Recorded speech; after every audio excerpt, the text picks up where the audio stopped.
Good afternoon. Thank you for joining and thank you for this opportunity. I have done this session once before, about 6 weeks ago, I think. And I personally have learned something while preparing for this session myself. How many of you remember what you learned last time? Instead of that, maybe just tell me if you have made any changes in your sleep pattern and anything like that in the last 2 months. Has anyone made anything like that?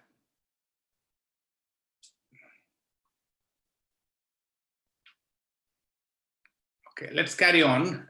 If not, I'm going to talk about sleep. So last time we have discussed about sleep, how important it is, and we looked at how the rhythms of sleep are, and we learned that 1/3 of our life we spend sleeping, and we learned about some of the chemicals that are produced in the body which help us to sleep.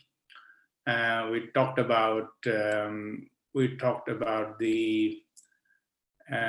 some of the plants which go back to sleep in the night time, but then even though they're put in the dark, they're still open, but when it is time, according to their circadian rhythm, like the internal clock, they open and close. We've learned that.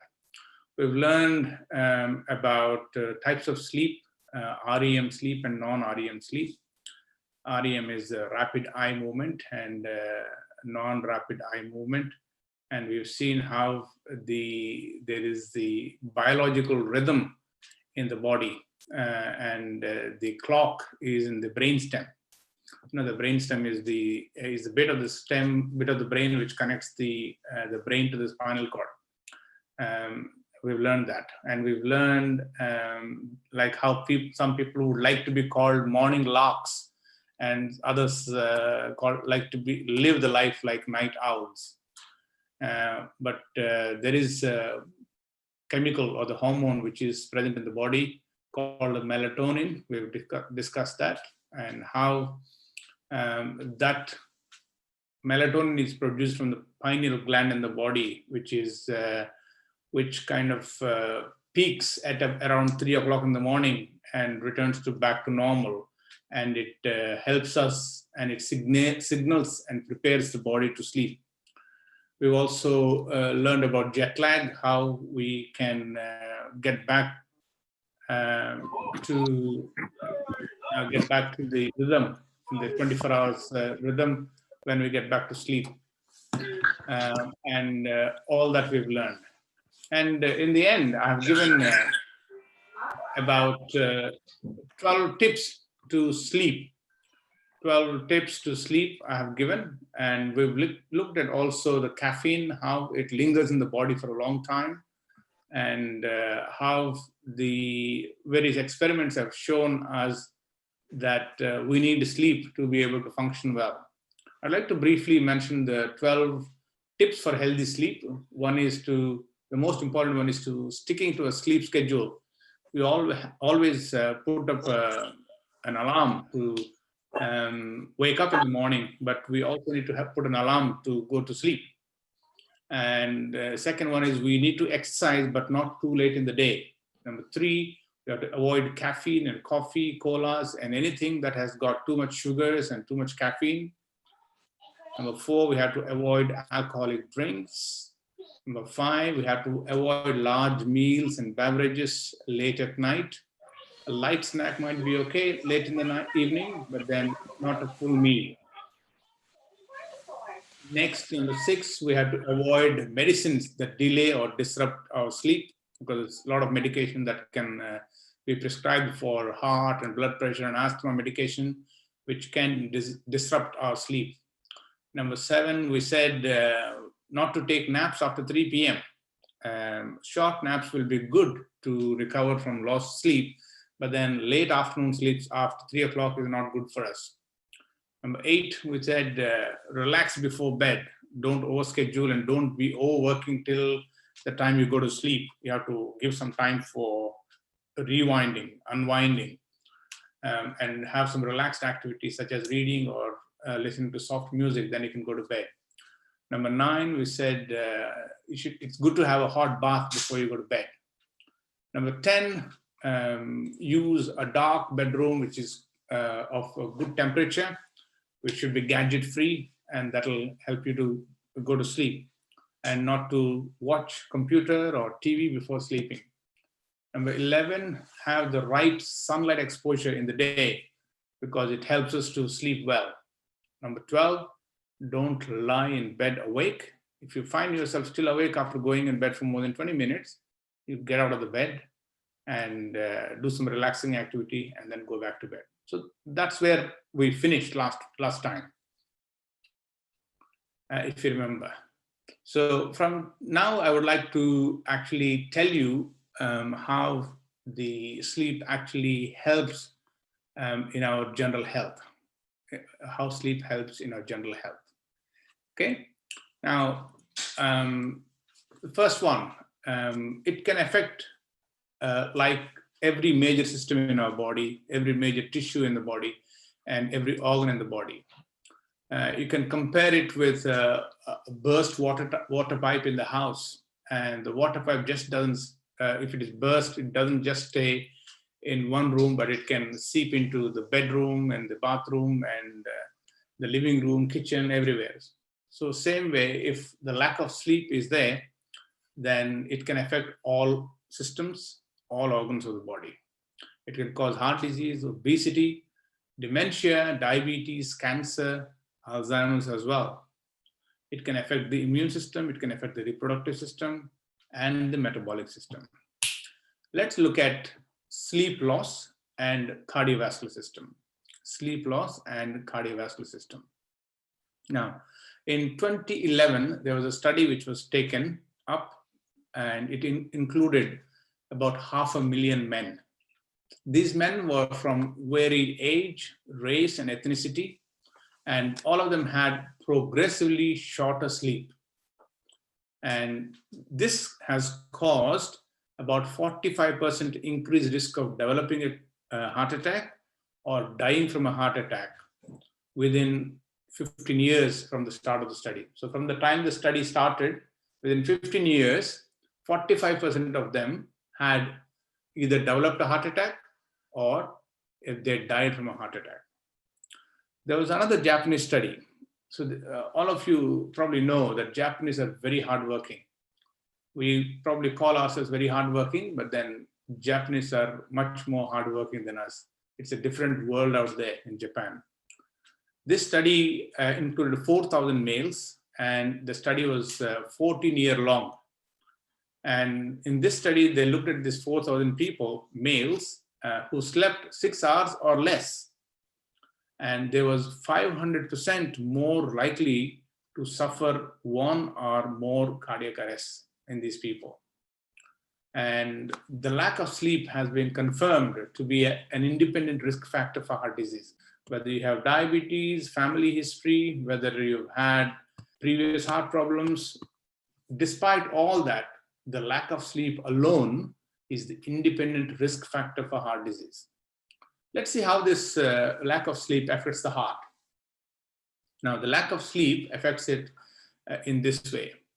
When you look at the nervous system, there are two separate systems within the nervous system called sympathetic nervous system and parasympathetic nervous system.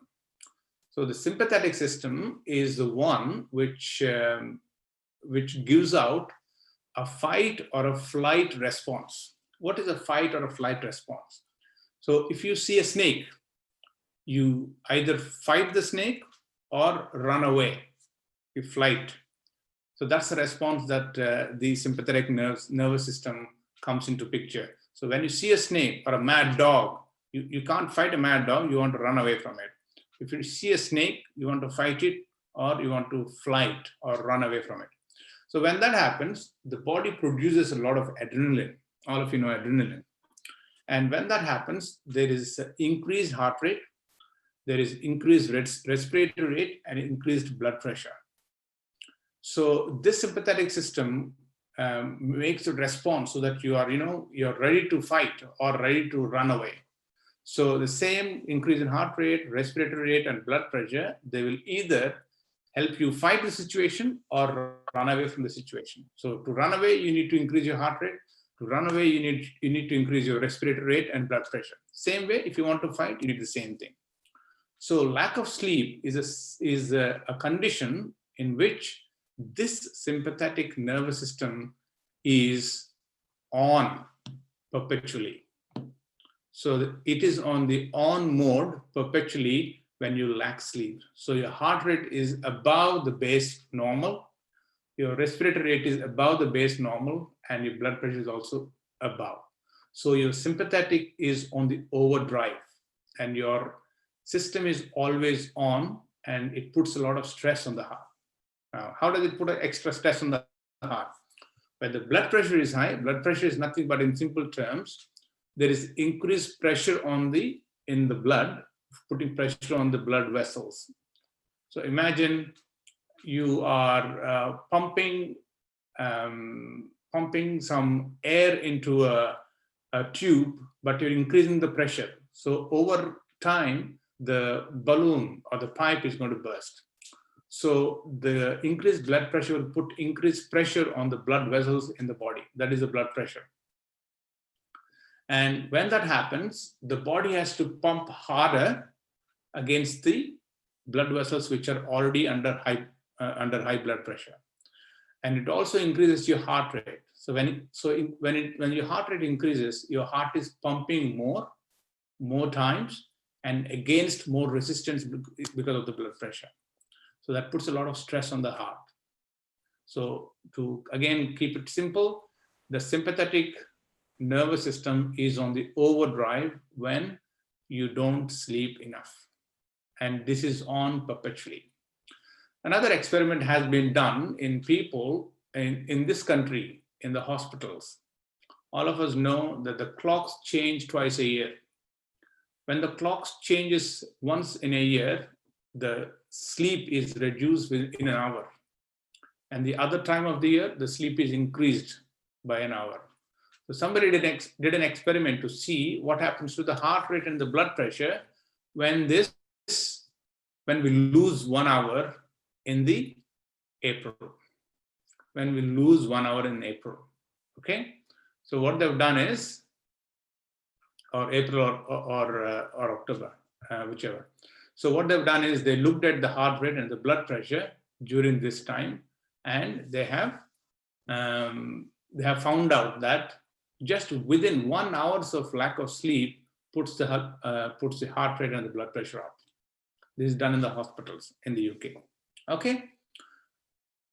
After 45 years of life, if you are 45 or over, if you sleep for less than 6 hours a night, then you're developing a higher risk of heart attack. You must prioritize sleep in the midlife. Midlife is a time, unfortunately, is the time when we as family or we as the adults want to look after our family, and our family and career take the priority, and it takes a toll on our lives. And we do exactly the opposite. We sleep less and less, earn more and more to settle the family, etc. But all this comes at a cost. Some big businessman has said, sleep is such a luxury which I cannot afford, because he wants to keep earning money and he wants to keep increasing his business. So for him, sleep is a luxury which he cannot afford. But little does people like that realize how it has an impact on your heart and your general life. Let's look at the modern life. Modern world, the industrialization is having catastrophic impact on health. It's having catastrophic impact on our life expectancy, our safety, our productivity, and the education of our children. In developed nations, the silent sleep loss epidemic is very great. The sleep loss epidemic, people don't talk about it. People sometimes talk about obesity, diabetes, and blood pressure, and the stress and all that, but people don't talk about the sleep loss epidemic. It is one of the greatest public health challenges we face in this century.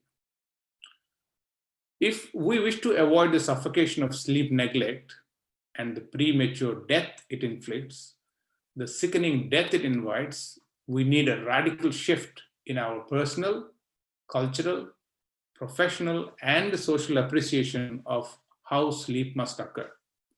So we need to give importance to sleep and see how personally, culturally, in the families, professionally, we need to appreciate sleep. Otherwise, we can continue to neglect sleep and we'll have premature death and the sickness. We need to invest in a comfortable bed. We need to sleep peacefully and reclaim the right to full night sleep without embarrassment. Sometimes people might call it laziness, but that's only a stigma. If you're not sleeping enough, if you're yawning at work, if you're yawning by the afternoon, that is the body telling you, begging you to go to sleep. Okay? The wellness and vitality is truly seen when we are awake in the day. By truly being awake in the day and sleeping in the night is how we have our wellness and vitality. Make use of the day, and if you make use of the day, you don't have to burn the midnight oil. And it is better to be awake in the day to study than to stay awake at night and study. Make the best use of the day. Now let's look at sleep loss and metabolism. Sleep loss and metabolism. And when you talk about metabolism, we're going to be talking about diabetes and weight gain, etc. The scientists simply put it in one sentence: the less you sleep, the more you are likely to eat. The less you sleep, the more you're likely to eat. Body becomes unable to manage those calories, those extra calories that we put into our bodies when we lack sleep. This way, it increases your probability of gaining weight and being overweight, being obese, and having the high likelihood of developing type 2 diabetes. All of us know the global health cost of diabetes is so much. For one underslept individual, the cost of health, the quality of life, and hastened arrival of death is so much. How this happens is very well understood with all the experiments people have done. And it is inconvertible. So if you go on, continue to sleep less, we will have gaining weight and body overweight. It cannot be inconvertible, but it can be reversible. Okay, it can be reversible. You cannot continue to go on sleep less and expect to lose weight. But if you sleep enough, then you can reverse it. All of you know that diabetes affects all organ systems. It affects eyes, affects the nervous system, kidneys, can affect the heart and brain. You name it, it affects anything and everything in your body. It affects the small blood vessels of your body and the big blood vessels of your body as well. How insulin helps utilize sugars, you all know that. So when there is enough of insulin in the body, the sugars we have, the carbohydrate that we have in our blood is used up into the cells. You can compare it with the rain. When there is a lot of rain, you can see how the roadside drains take up all the water. So the drains are open and all the water disappears. So when we eat food, we have a lot of sugar in our body and it escapes into the cells. But with diabetes, these roadside drains are erroneously closed shut. Okay, they are closed shut and they cannot drain the sugars, and hence the sugars remain high in the bloodstream. That's what happens in diabetes. Even though insulin is there, it doesn't work. The body develops a pre-diabetic state, and then this leads to type 2 diabetes. So what's the link between sleep and abnormal blood sugar levels? Let's have a look. Link between sleep and abnormal blood sugar levels. There has been a large epidemiological study which was done, and it looked at the rates of diabetes, type 2 diabetes in people with less than 6 hours of sleep routinely. people who sleep less than 6 hours on a regular basis. So type 2 diabetes has increased in people who sleep less than six hours in a day. And this remains so even when the individuals were adjusted for body weight, age, smoking, gender, race. Even all those things were adjusted. Just the lack of sleep alone was responsible for type 2 diabetes. So then we have the question of whether diabetes impaired your sleep or sleep has impaired your body weight. Okay, then that led to another experiment, which was a carefully conducted experiment where they looked at healthy adults with no existing pre-diabetes or any issues with sugar. So they looked at these people, and participants were limited to, so there were two arms. So the participants who took part in this study, they were limited to only 4 hours of sleep for just 6 nights. Only 4 hours of sleep for 6 nights. At the end of the week, they were all 40% less effective in absorbing a standard dose of glucose. So when you're suspected to have diabetes, when you go to a GP, they'll do something called glucose tolerance test.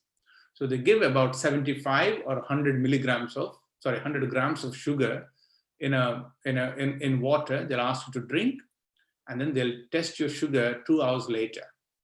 So that is to check how your body is able to cope with the sugar that is given to you. So similarly, they did this study.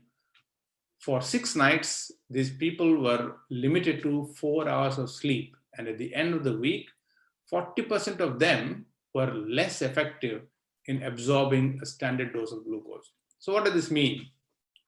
It simply means that if you take those results and go to GP without knowing that they were actually put to test like this, that they lacked sleep, then the GP would immediately classify them as diabetics. I hope I was clear there. So if you lack sleep for up to 4 hours a week, 4 hours a night for up to 6 nights, and you had been given the glucose tolerance test, the results will show as if you're a diabetic. So more studies went on to show the same findings. So how does lack of sleep hijack the body's effective control of blood sugar? The body is so enormously, so fantastically made, but how does lack of sleep disturb the effective control of blood sugar? Was it the blockade of insulin release affecting absorbing glucose, or do the cells themselves become unresponsive? So is it lack of insulin, or is it the cells which are becoming unresponsive? The answer is both are true. There is more evidence for the latter, which is the cells becoming less responsive, or they're becoming more unresponsive. So the cells are becoming far less receptive to insulin. Insulin is present in the body, but it's becoming less and less receptive to insulin. For those of you who have probably seen the health feature that we did from our church about diabetes and lifestyle, you would also have probably seen that if there is too much animal fat in your body, that also closes and blocks the insulin receptors. And that's the other way how diabetes increases. Animal fat and lack of sleep. Let's continue with the lack of sleep. So when you have less sleep, the cells become less receptive to insulin. The cells were stubbornly resisting the message from insulin and refusing to open up the surface channels. The cells were found to repel rather than absorb glucose. Just like going back to the roadside drains, the lack of sleep, the roadside drains were effectively shut. So the sugar was not getting absorbed into the drains, or the cells in this case, and thereby the rising tide of blood sugar in the blood. Diabetes costs about $50,000 US per person for treatment every year in the US. Here we don't know the cost of treatment because everything is free for us. But in US, for every person, it costs about $50,000. And as you keep spending, every year the insurance premiums will keep going up. It also costs you 10 years of life expectancy. 10 years of life expectancy. So if you are prone to diabetes, if you have family history, if you have bad diet, if you have animal products in your diet, then if your siblings or parents have had diabetes, then there is likelihood of you also getting diabetes is there. But if you look after your health, if you go through the lifestyle principles, then you can delay the diabetes by at least 10 years. This is also confirmed and proven. Chronic sleep deprivation is now recognized as one of the major contributors to the escalation of type 2 diabetes. Chronic sleep deprivation. So it is preventable as well. Let's look at weight gain and obesity. When sleep is short, you will gain weight. As simple as that. When sleep is short, you will gain weight. There are multiple forces which conspire to expand your waistline. Just how a lack of sleep affects your waistline.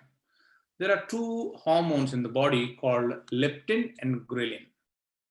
Leptin and ghrelin. Some of you have heard about this before. So leptin is a hormone which is produced in the body and it gives you a signal that you are full. When leptin is high, the appetite is blunted and you don't feel hungry. So it gives you the sensation that you're full. That is leptin. And ghrelin is the opposite. Ghrelin triggers a strong sensation of hunger. So ghrelin, what does it do? It makes you feel like eating. So when ghrelin is high, you get a strong sensation of hunger. Leptin makes you feel you're full. Ghrelin makes you feel that you want to eat. Two opposing ones.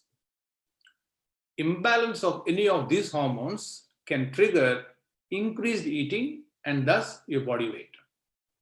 So if your leptin keeps going down, then although your stomach might be full, it will keep telling your brain that you're still hungry if leptin is low. If ghrelin is high, then it will make you eat even more and more. Okay, they have the opposing effect. If both these are pushed in the wrong direction, weight gain is more probable. So if leptin keeps going down or if ghrelin is going up, then you want to eat more and more. Dr. Eve Carter from University of Chicago has done a beautiful experiment here. So this research is on the link between sleep and appetite. So what they did is they did not deprive people of a complete lack of sleep for one night, but this is what they did. They did pick up perfectly healthy young adults and they have given them sleep for 5 to 6 hours in a night. So they did recognize, these researchers recognize that 1/3 of the individuals in the current industrialized society don't sleep enough. They sleep only 5 to 6 hours a day, some people. So to see if sleep was deprived and whether it would disrupt the levels of leptin and ghrelin or both, they have taken young adults and they have put them in a hotel. So it was like staying in a hotel for these people. There were two arms of people, okay, the candidates. So you had a room, you had bed, clean sheets, TV, free internet, but there was no free tea or coffee because they did not want to have caffeine have any effect on their results. So on one arm of the volunteers, they were allowed to sleep 8.5 hours of sleep for 5 nights. And they recorded their sleep with electrodes placed on their heads. So it records the waves when you sleep. So there are particular waves which are recorded when you sleep. When you're awake, you have different kind of waves from your brain. On the other arm, for 5 nights, they allowed them to sleep only for 4 to 5 hours. and they are also a recorded electronic recording, electrode recording. And then they looked at the results. In both the arms, the volunteers, same amount of food was given. They had the same degree of physical activity. And each day, the sense of hunger and food intake were monitored in both the groups. They also checked the blood levels of leptin and ghrelin hormones. I hope I'm clear. One arm, so they were in a hotel, room, bed, clean sheets, TV, internet, no tea, coffee. One arm, 8.5 hours of sleep for 5 nights, and another arm, 4 to 5 hours of sleep for 5 nights. And the sleep was recorded by electrodes. They had the same amount of food, same degree of physical activity, and each day their sense of hunger, whether they're feeling hungry, how much they ate was monitored, and they also checked the leptin and ghrelin blood levels. These are the findings. The individuals were far more ravenous when sleeping 4 to 5 hours. They were so hungry and they were eating lots more when they were sleeping 4 to 5 hours. This is despite given the same amount of food and being similarly active. Okay, this effect was seen as early as the second day of the experiment. So just by the second day itself, they could see the difference that these people wanted to eat more and more. These same individuals ate less and the hunger levels were under calm control when they were sleeping 8 or more hours of sleep. So the same people who were sleeping 4 to 5 hours, when they were sleeping more normal hours, they were eating well, normal, and they were sleeping well, and the hunger level was under control. And both the hormones were also at fault, both the leptin and the ghrelin. So if the arm who had less sleep, they had decreased the satiety signaling leptin. So leptin is the one which tells them that you're full, but they had less of that hormone. So they were not having the feeling of fullness, so they were eating more. And also they had increased level of hunger instigating ghrelin. Ghrelin is the one which tells them that they're hungry. So that was high in them, leptin was low in them. And it was the opposite in the other group. Leptin was high, so they felt they were full, and ghrelin was low, that they were not hungry. This is what happened. That was the finding. So this is a classic case of double jeopardy. So it's like getting punished twice for the same offense. Lack of sleep, but they were having increased appetite because leptin is not working, and increased hunger because ghrelin is not working. Ghrelin is high, and therefore, by removing the I am full signal and also increasing the I am hungry feeling, then it was a double jeopardy. If you look at it from the metabolic perspective, this is what it was. They lost their hunger control. So they were not knowing how much they were eating. They didn't know that they were full because the body and the hormones were not telling them. Some of us in our societies think 5 to hours of sleep may be sufficient. But this researcher has showed a profound imbalance in the scales of hormonal food desire, how the hormones affect our food and our desire for food. The appetite remains unsatisfied when your sleep is anything less than plentiful.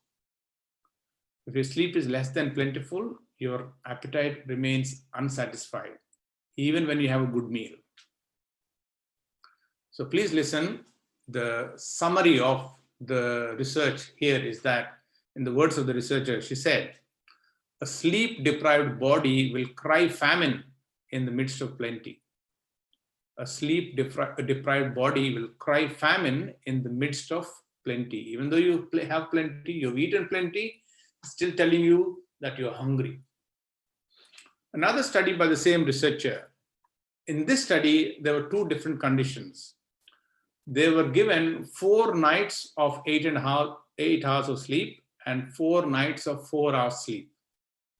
And they were limited to the same level of activity, but they had free access to food. So 8 hours of sleep for 4 nights, 4 hours of sleep for 4 nights, but food was plenty and available. There was no limit to the amount of food they could eat. But the researchers, what they did was they meticulously counted the difference in calories consumed between these two people. And what's the findings? This is the finding. The finding is that when sleeping less, they ate over 350 more calories. So over a span of 4 days, they have eaten more than 1,500 calories more than the other group.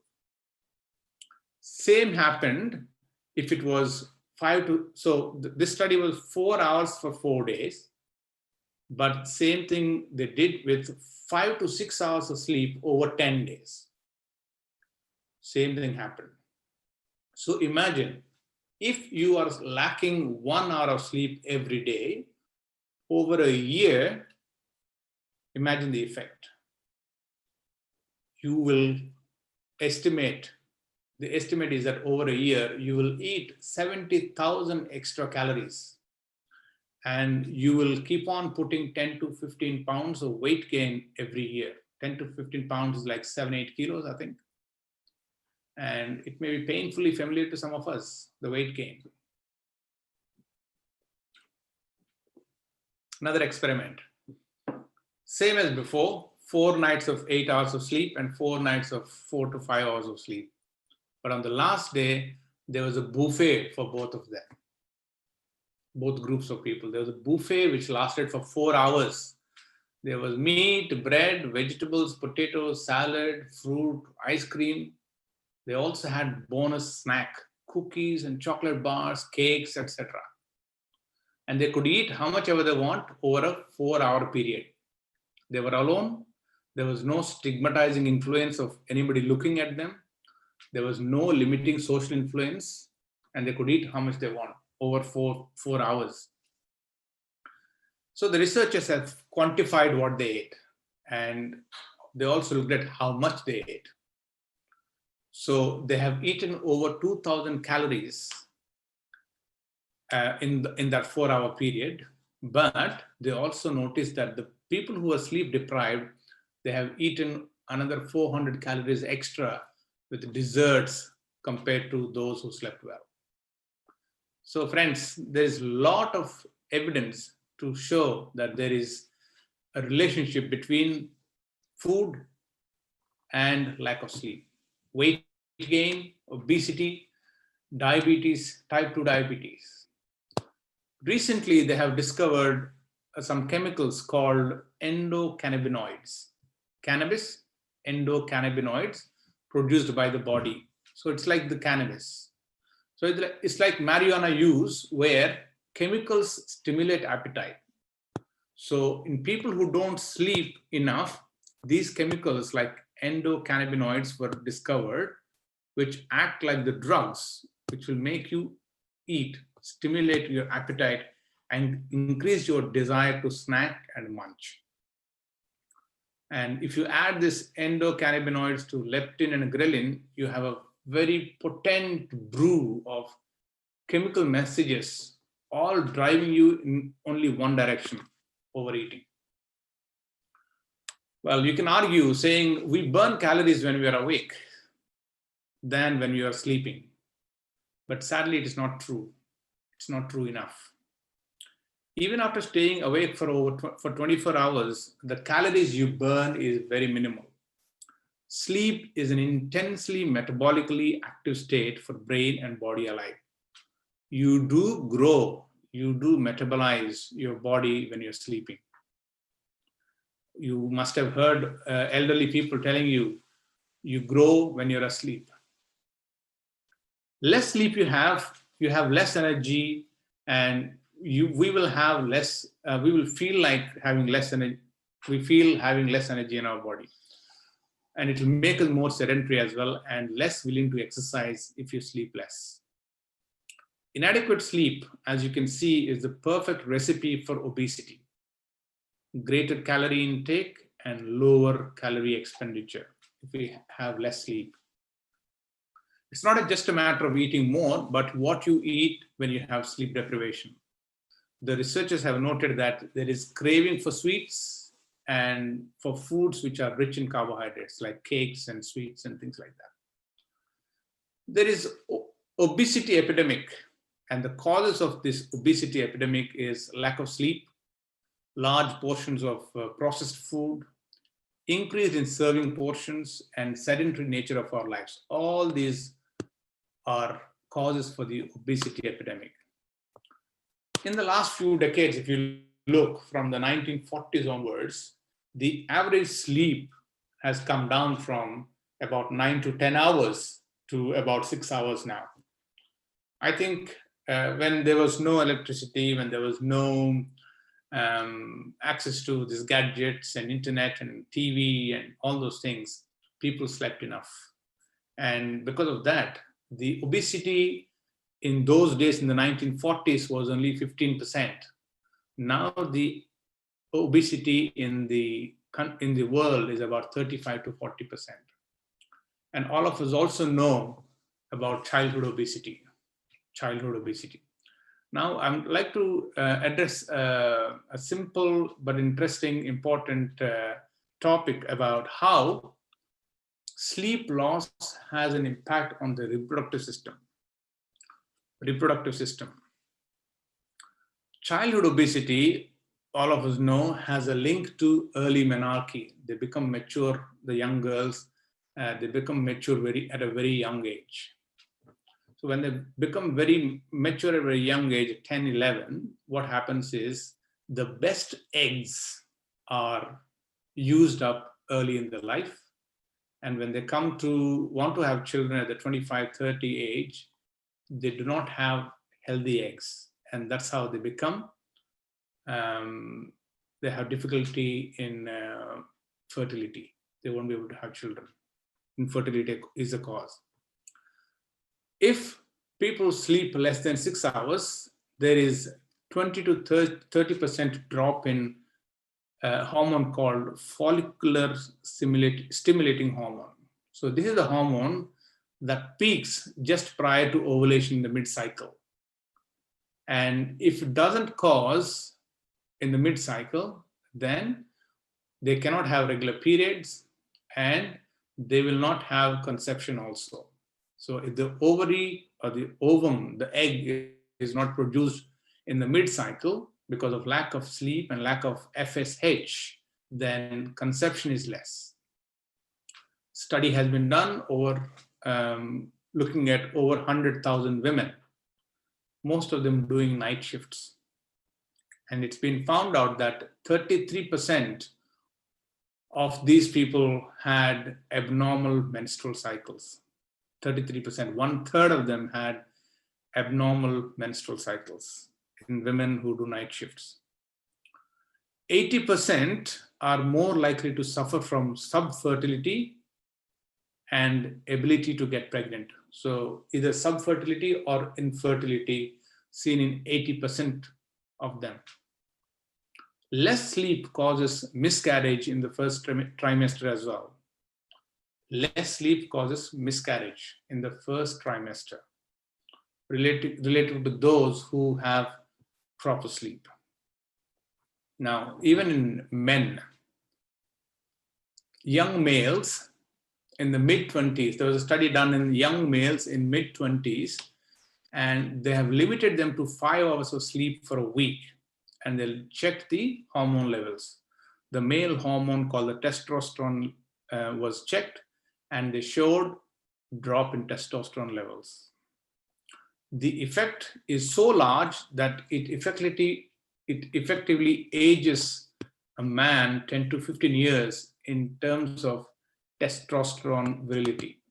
That means even if you're 25 and if you lack sleep, the testosterone level in your body is like a 40-year-old, although you're 25. So 35 to 40-year-old man's testosterone level.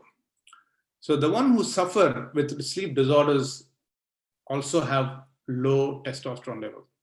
Not just the one who deliberately don't sleep, but some people have sleep disorders. And even those people, the testosterone levels have been found to be less. The sperm count has been found to be less in those people, about 30%, people who sleep less. The libido is less. They feel tired, then they feel fatigued throughout the day. They have less ability to focus. And don't forget, testosterone maintains the bone density and it builds muscle mass and strength as well. Sleep and testosterone. Now, that's what happens in men, and we've seen what happens in women. Now, imagine if both the parties are lacking sleep, both the man and the woman are lacking sleep, and it's definitely links to infertility or subfertility. Now, have you imagined how attractive you look when you sleep enough? Studies have been done in this as well. That's why they say beauty sleep or sleeping beauty, beauty sleep. It's an extremely interesting study that was done in 25-year-old men and women, 25-year-old men and women. They were photographed twice at around 2:30 p.m. under identical indoor light conditions. So the lighting and everything was the same, but they were photographed twice at around 2:30 in the afternoon. In the girls, the hair was down, there was no makeup, and the men were clean shaven. So twice they had taken picture. Once when they've had 8 hours of sleep, and another time when they've had 5 hours of sleep. And they looked at the difference. The photos were randomized and they kept photos like that, and they have invited another group of young people as judges. They were blinded. They did not know which photo is what, and they did not know that a study was taking place. So they were asked to just look at the photos and tell the three features. They were asked to rate these photos on 3 features. One, perceived health. Look at the photo and tell how healthy a person looks. Look at the photo and tell how tired a person looks. Look at the photo and tell how attractive a person looks. So perceived health, tiredness, and attractiveness. The scores were unambiguous. They were not ambiguous. They were exactly what the research is looking to find. So photos with people with short sleep, they look fatigued, they look less healthy, and significantly less attractive compared to the same photos of the same people when they were taken after they've had 8 hours of sleep in the night. So all this story has confirmed that the long-held concept of beauty sleep. Okay, if you want to look attractive, look healthy and not fatigued, and look normal and healthy, you need to sleep. The key aspects of human reproductive system are affected by sleep, both in men and women, and the reproductive hormones, reproductive organs, and very nature of physical attractiveness all are degraded by lack of sleep. All are degraded by lack of sleep. Now, I think I spoke enough. Actually, last time I asked you a few questions, but today I didn't ask any question. But before I close, I would like to tell you all that there is plenty of evidence to show that the lack of sleep and Alzheimer's, what's the other word for that? Dementia, is very, very closely linked. And I'm still doing study and searching and finding out how the evidence for it, but there is strong evidence between lack of sleep and dementia or Alzheimer's. So now this one, it doesn't happen like the experiments we've seen. If you don't sleep, if you sleep only 5 hours, you will immediately have dementia. It's not that. But after you cross the middle age, after you're 45, if you don't look after your, if you don't sleep well, sleep adequately, then that's when it starts. Your forgetfulness and lack of sleep and dementia, the short-term sleep, all that. So just to give an introduction to that, there's a substance in the body, in the brain, called amyloid, beta amyloid, that gets deposited in the brain. It gets deposited only in certain parts of the brain where it is very important. in the frontal lobe, which is in the front of the brain, which is good for memory, emotion, and such things. So this deposit called the amyloid, beta amyloid, gets deposited in this, and over time it gets more and more, and that causes Alzheimer's. Unfortunately, we don't understand fully the Alzheimer's, the causes, prevention, diagnosis, and treatment. But then there is strong correlation between lack of sleep and Alzheimer's. So I'd like to warn you all, and I would like to challenge you all to take this as an important thing in your lives. Those of you who are young people here, don't disregard sleep. Please do not be on your phones and your gadgets in the middle of the night till 12 o'clock, 1 o'clock. Please go to bed by 10 o'clock. It's important that you do that. And like how I have explained, there is a lot of impact on your heart, your diabetes, your weight, your reproductive system, and if you are not having regular periods and things like that. So many things it has impact when you have less sleep. So I'd like to thank you all once again for this opportunity, and I hope this has been helpful. I have learned personally myself when I've prepared for this.